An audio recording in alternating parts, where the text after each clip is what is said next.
안녕하십니까 구독자 여러분. 오늘은 24년도 1월 6일입니다. 오늘 개인택시 번호판 시세 좀 알아보고 가겠습니다. 먼저 대표님 본인 소개를 해주세요. 예, 안녕하세요. 인천 개인택시 조합 지정업체 갈산상사 이원복입니다. 연초에 뭐 개인택시 시세 변동이 좀 있습니까? 연초에 뭐 시세 변동은 없고, 네네. 요즘 이제 교육생들이 네. 교육이 시작됐잖아요. 네네. 그래서 꾸준히 이제 문의가 오는 상황이에요. 네네. 예, 예. 교육은 좀 원활하게 접수가 돼요? 교육 접수는 하늘에서 별따기예요. 네. 저희도 이번에 교육장에 우리 직원들이 나와가지고 손님 10분을 모시고 갔는데 3번 되고 7분이 떨어지셨어요. 네. 7번 떨어지신 분 중에는 1년 내동에서 4번 접수해서 4번 다 떨어지신 분 계세요. 네네. 그분은 우리가 도와드리고 싶었는데 그것도 마음대로 안 되니까 그건 굉장히 어렵더라고요. 네. 예, 예. 그럼 대표님 여기서 전국 8대 도시 개인택시 번호판 시세 좀 알려주시죠. 예, 예. 서울부터 말씀드릴게요. 서울은 9,650만 원, 부산은 9천만 원, 인천은 1억 200만 원, 대구는 5천만 원, 대전시는 1억 800만 원, 광주는 1억 2천만 원, 제주가 1억 7천만 원, 울산이 9,700만 원, 세종시가 2억 3천만 원에 거래되고 있습니다. 그럼 변동이 있었는 데가 있어요? 변동 있는 데는 없고, 인천만 약간 요동치고 있어요. 인천 같은 경우는 사시려고 하는 분들이 굉장히 많은데 물량이 거의 나오질 않아요. 물량이 한 대 매입해서 한 대 팔고, 한 대 매입해서 한 대 팔고 그런 형식이에요. 그리고 지금 대기하고 계신 분들이 한 5-6명 돼요. 네. 예, 예. 서울은 그래도 조금 오른편이잖아요. 그렇죠. 근데 원래는 어떻다고 보시는 거예요? 서울도 1억까지 올라갔다가 또 시세가 쭉 빠졌거든요. 네네. 1억까지 올라갔을 때는 매물이 서울도 마찬가지예요. 한꺼번에 손님들이 몰리다 보니까 매물은 한정돼 있는데 그 수량을 못 쫓아가니까 일시적으로 올랐는데 지금은 그 매물이 넉넉하니까는 가격이 그렇게 올라가진 않고 그 선에서 멈춰 있는 거예요. 예, 예. 저 대구는 좀 오를 가능성이 있는 겁니까? 대구는 인구 비례 택시 대수도 너무 많고 네네. 대구 같은 경우는 거의 오를 확률이 없다고 봐요. 네. 그런 특이한 지역이 또 하나 있는데 수도권에도 그런 특이한 지역이 하나 있는데 네. 경기도 광명이 그래요. 경기도 광명이 한 6천만 원 선에 거래되는데 거기도 가격이 오르질 않고 그 선은 유지하고 있는데 거기는 사는 사람들이 그렇게 또 드물더라고. 네. 그리고 전국적으로 그런 데가 좀 몇 군데 돼요. 개인택시 번호판 시세가 좀 낮은 데는 아무래도 수입이 좀 떨어지는 거 아닙니까? 수익이 떨어지고 매매도 활발하지 않고 그러니까는 수도권은 그 연계돼 있는데 교통망이 잘 된 데는 개인택시 가격이 좀 떨어져요. 예, 예. 그러면 그런 데는 좀 개인택시 좀 감차를 해줘야 되는 거 아닙니까? 감차는 옛날부터 인천 지역도 감차 얘기가 나왔고 서울도 나오고 그러잖아요. 서울도 법인 택시 같은 경우는 지금 많이 회사들이 휴업 처리하고 네. 기사가 없어서 놀고 있는 차가 많잖아요. 인천도 마찬가지예요. 법인 택시 기사들이 없어가지고 법인 대사 차들은 지금 차고지에서 쉬는 차들도 많다고. 기사분이 없고 그래가지고 시에서 이걸 전에도 그런 발표는 몇 번 했어요. 매입을 해서 1년에 몇 대씩 매입을 해서 소각을 시킨다고 그랬는데 그 예산 충당이 안 되는 거죠. 네. 개인 택시 같은 경우는 한 대 매입을 같으면 시에서도 매입 시세가 1억 정도 되니까 1억에 매입을 해야 되는데 10대만 해도 10억이잖아요. 그 예산이 확보가 안 되는 거죠. 계획은 있었어요. 계획은 있었는데 계획만 세우고 흐지부지 없어져 버린 거죠. 네. 예, 예. 법인 택시 회사들이 기사들 확보에 어려움을 겪는다면 앞으로 개인택시 위주로 이렇게 택시 정책을 바꿔나가야 되는 거 아닐까요? 제 생각도 그 마찬가지인데요. 일단 법인 택시는 티오값이 좀 싸잖아요. 네네. 그걸 정부에서 사들여서 네. 일반 개인 택시 하시는 분들한테 분양을 했으면 쓰겠어요. 네. 그렇게 되면은 수요와 공급이 적절한서니까 가격도 어느 정도 유지되리라고 봐요. 개인 택시 지금 놀고 있는 차들이 많잖아요. 네네. 그걸 정부에서 매입해서 소각을 하든지 네네. 소각한 만큼 법인 택시 하시던 분들한테 무사고 경력으로 해서 또 개인 택시를 내줄 수도 있는 문제잖아요. 네네. 예, 예. 이번 주 거래건하고 저번 주 거래건 좀 물량은 어때요? 개인 택시가 지금 많이 인천 같은 경우는 많이 좀 딸리는 편이에요. 사시려고 하는 분이 이제 교육이 시작돼가지고 계속 주 단위로 한 150명 정도 전국에서 나오는데 이분들이 살려고 하는데 물량들이 그렇게 원활하게 공급이 안 돼요. 그래서 지금은 인천은 1억 200에 거래되고 있는데 소폭 상승할 것 같아요. 물량이 없기 때문에 살려고 하시는 분들은 지금 기다리는 추세니까 자연스럽게 상승할 것 같아요. 예, 예. 제가 저번에 한번 그 얘기 있었는데 인천은 원래 한 1억 1천 정도는 갈 것 같다. 예, 예. 확신이 들거든요. 예, 예. 대표님 1억 한 300 정도로 얘기하셨잖아요. 예, 예. 한번 올 12월 달에 어떻게 되는지 한번 두고 보시죠. 예.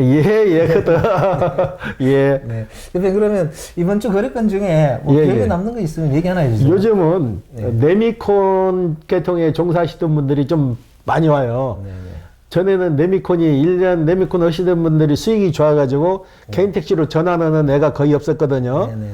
근데 올해만 해서도 올해 지금 시작한 지 며칠 되진 않았잖아요. 네, 네, 네. 벌써 두 분이 와서 접수해서 인가 들어갔고, 저번 달, 네. 작년 12월 달에도 네미콘 하시는 분들이 세 명이나 계약을 하셨는데, 네미콘이 갑자기 그렇게 돌아요. 네미콘 경력을 가지고 계신 분들이. 네미콘 하시던 분들도 그 회사에서 나이 때문에 지장을 좀 받나 봐요. 65세 이상이 되면은 회사에서도 강압적으로 내보내나 봐요. 네네네. 내보내서 그분들이 제2의 직업으로 그래도 개인 택시를 선호하셔서 개인 택시로 많이 들어오시더라고. 네. 예. 사실 어느 정도 회사에서 퇴직하신 분들이 가질 만한 직업이 그렇게 많지가 않습니다. 그렇죠. 그리고 아무래도 보통 사람들이 젊은 사람을 선호하죠. 그래서 저는 개인 택시와 개인 용달 이 부분이 앞으로 정년 퇴직자한테 괜찮은 직업이라고 생각하는 건데 대표님 여기 대해 어떻게 생각하세요? 제2의 직업으로 개인 택시만큼 좋은 게 없죠. 저희 같은 업자들이 얘기하면 자꾸 엇박자가 나는데 네네. 개인 택시 같은 경우에는 일단은 투자 금액에 비례해서 손실률이 없잖아요. 네네. 예, 남바가 서로 있고 본인이 사업을 접으려고 했을 때 바로 남바는 팔 수가 있잖아요. 만 61세만 되면은 바로 팔 수가 있기 때문에 남바 살아 있고 차는 자가용으로 쓸 수가 있어요. 그렇기 때문에 손실률이 가장 적고 본인만 건강하다면야 연령 제한 없이 계속 할 수 있기 때문에 제 2의 직업으로는 최고라고 봐요. 네. 예. 실제로 1억 가지고 창업할 수 있는 게 없습니다 지금. 그렇죠. 그리고 보장이 안 되잖아요. 그렇죠. 잘못되면은 그 금액이 날라가지만 개인 택시는 잘못될 게 없잖아요. 네. 본인만 건강하면 되니까. 예. 아 그리고 진짜 궁금한 게 또 하나 있습니다. 예. 고양시가 23년도 12월 29일자에 거주지 제한을 폐지했거든요. 예. 택시 양수할 때. 예. 인천도 좀 폐지할 때가 되지 않았나요? 제가 연말에 송년회 자리에서 그 주무관님하고 네. 같은 행사장에 겹쳐서 그 말씀을 드렸거든요. 인천도 거주지 요건을 없애는 게 맞지 않냐. 그랬더만 점진적으로 생각은 하고 있다 그래요. 계획하고 있는데 아직 서울도 그 조건을 없애지 않았잖아요. 서울을 기표 삼아가지고 참 없어질 거예요. 지방 같은 경우는 지금 많이 없어졌잖아요. 지방 같은 경우는 인구 유입이 안 되니까 그런 특혜를 줘서 유입을 시키는데 수도권은 인구가 넘치잖아요. 넘쳐서 아직까지는 거기까지는 안 가나 봐요. 예. 이 거주 제한이 사실 랩이 없을 때 그 택시 하시려는 분들 지리감 때문에 도입된 거라는 그런 얘기가 많더라고요. 이게 맞아요? 거주지 요건이라는 거는 그 자체가 모순이죠. 네네. 대한민국 어디 가서든지 이럴 수 있는 기회를 줘야지 그 거주지 요건이라 해서 택시라 해서 택시가 대단한 직업은 아니잖아요. 그 비하하는 게 아니고 택시가 대단한 직업은 아닌데 구태에 그 거주지 요건을 두어가지고 그걸 진입을 못하게 막는다는 거 그 자체가 모순이죠. 네, 맞아요. 예. 저도 모순이라고 생각합니다. 예. 그리고 지금 택시 하시는 분들 보면 그 콜 추천 경로라든지 내비 추천 경로로 다 이동하시더라고요. 그렇죠. 그래서 지리 몰라도 되는 거거든요. 근데 왜 구태에 이걸 끝까지 고집하고 또 어떤 데는 그 거주지 제한을 2년을 두는 데가 있다고 그래요. 지방 같은 데도 2년 뒀는데 지방은 지금 거의 다 없어졌어요. 인구 유입이 안 되니까 자연스럽게 없애가지고 유입해서 지금 가능한데 2년, 1년 그게 문제가 아니고 그 자체가 없어져야 된다는 얘기죠. 그렇죠. 거주지 요건이 뭐가 필요하냐고요. 택시하는데 그분들이 못 찾아서 길을 몰라서 손님을 못 모시는 게 아니잖아요. 내비가 잘 돼 있고 지금 세상이 어느 세상인데 그런 악법을 두냐 이거죠. 그건 악법이에요. 네. 예. 저도 좀 인천이 빨리 폐지가 됐으면 좋겠습니다. 네. 그리고 택시 신차 소식 좀 있어요? 예. 신차 소식은 저번에 전해드렸다시피 4월 달경에 이제 신차 소나타가 출시가 돼요. D 엣지 모델이에요. D 엣지 모델이고 중국 공장에서 부품은 국내 부품을 가져다가 조립하는 거예요. 국내에서는 채산성이 안 맞지, 인건비 때문에 채산성이 안 맞으니까 중국 공장에서 조립해서 들어오는 거니까 그것도 OEM 제품이라도 한국 제품을 다 쓰니까 그건 또 괜찮을 거예요. 근데 가격이 지금 영업사원들 하는 얘기가 2,400만 원 꼴 얘기를 하더라고요. 2,400만 원 정도 형성돼 가지고 4월 이후에는 출시가 될 것 같아요. 예. 현대자동차 중국 공장에 생산한 소나타 이거 있잖아요. 예. 만약에 이게 중고차 시장에 들어오면은 한국 차처럼 그렇게 가격을 받을 수 있어요? 똑같은 한국 부품 가지고 하는 거예요. 그리고 조립만 중국에서 하는 거죠. 네네. 그러니까 뭐 다른 OEM 제품들 다 해외에서 들어오는 게 다 OEM 제품들이 그러잖아요. 우리나라 부품 가지고 현재에서 조립해서 들어오는 시스템이기 때문에 큰 차이 없고, 뭐 AS나 이런 거는 현대 기존 차량하고 똑같이 동일하게 취급하니까 그 점은 문제되지 않으라고 봐요. 네, 예, 만약에 예. 택시가 나중에 중고차 시장에 들어오더라도 기존 한국에 생산한 거는 큰 차이가 없을 것이다 이렇게 보시는 거죠? 그렇죠. 우리가 물건 수출할 때 나갈 때 그러잖아요. 이거 중국 공장에서 생산하는 거야. 이건 뭐 태국 공장에서 생산하는 거. 그건 따지지 않잖아요. 그냥 무슨 모델, 무슨 차량에서 이렇게 나가는 거지. 공장까지는 안 따지잖아요. 네. 예, 예. 여기서 다음 주 개인 택시 번호판 시세 전망 좀 한번 해주십시오. 다음 주는 지금 현재 1억 200에 거래되고 있는데 이 선에서 큰 틀에서 벗어나지 않고 오르면은 50만 원 정도 상승하지 않을까 생각하는데 거의 상승 안 하고 1억 200선에 그냥 쭉 가리라 봐요. 23주 첫째 주를 시작하면서 그 개인 택시 거래의 뭐 특징 같은 게 있던가요? 거래의 특징은 공직에 계신 분들, 네네. 공직에 저번에도 눈에 얘기했지만 공직에 계신 분들, 특히 경찰 계통에 계시던 분들이 준비를 잘해갖고 오신다는 거.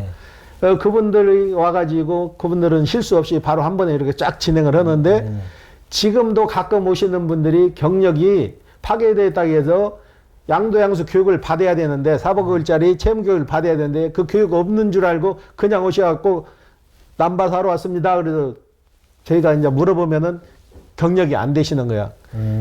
제일 경력이 안 되는 게 거주지 요건은 저희가 따지잖아요. 거주지 요건, 무사고 요건, 택시 자격증, 그 다음에 택시 체험 교육을 따지는데 택시 체험 교육 안 받으신 분들이 거의 와갖고 계약서를 쓰러 오셔. 네. 오시면은 저희가 얘기하다 보면 택시 체험 교육 받으셨어요? 그러면 그게 뭔데요? 그렇게 물어보신다고.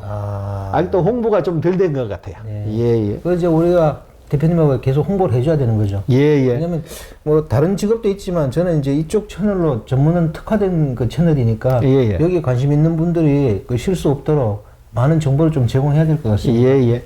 그러면 대표님 여기서 23년도 인천 개인택시 등락폭 큰 거하고 저점 이렇게 고점 이렇게 비교해서 한번 설명 한번 해주십시오. 예, 2023년도 초반에는 9,600선에 거래됐거든요. 네네네. 9,500, 9,600.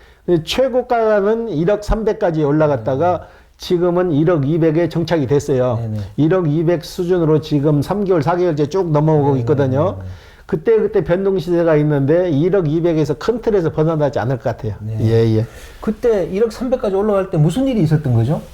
특별한 게 아니고 교육자들이 많이 몰려가지고 한꺼번에 사는 수요가 많아진 거죠. 네네. 파는 공급자는 없는데 수요자가 많으니까 아무래도 가격이 자연스럽게 올라간 거죠. 예, 예. 지금 1억 200 정도로 이렇게 탄탄하게 계속 유지하고 있는 거 보면 이제 여기서 이 가격대가 거의 굳어지는 것 같아요.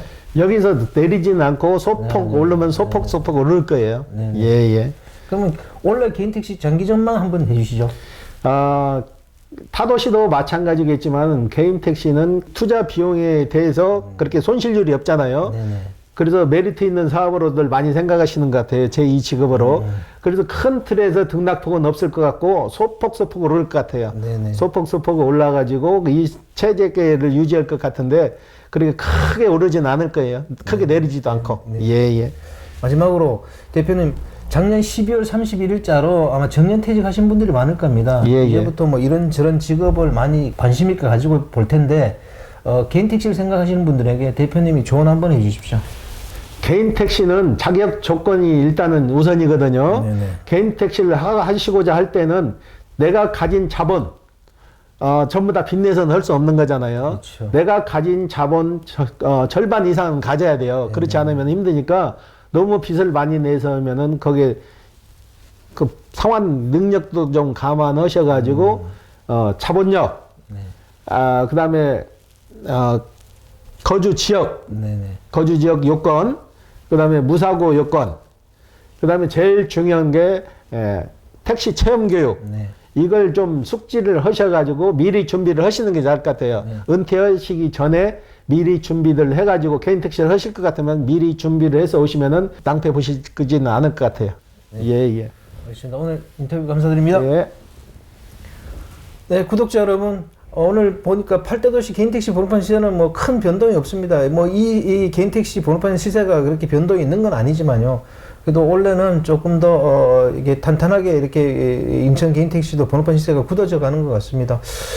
그리고 개인 택시를 생각하고 계시는 분들, 특히 이제 작년에 정년을 하시고 이제 일반 사회로 나오신 분들은 여러 가지 직업을 검토하실 때 이 개인 택시도 한번 생각해 보시는 것도 좋을 것 같습니다. 자, 호화제는 다음 시간에 또 다른 주제로 구독자 여러분 찾아뵙겠습니다. 안녕히 계십시오. 호호아디였습니다.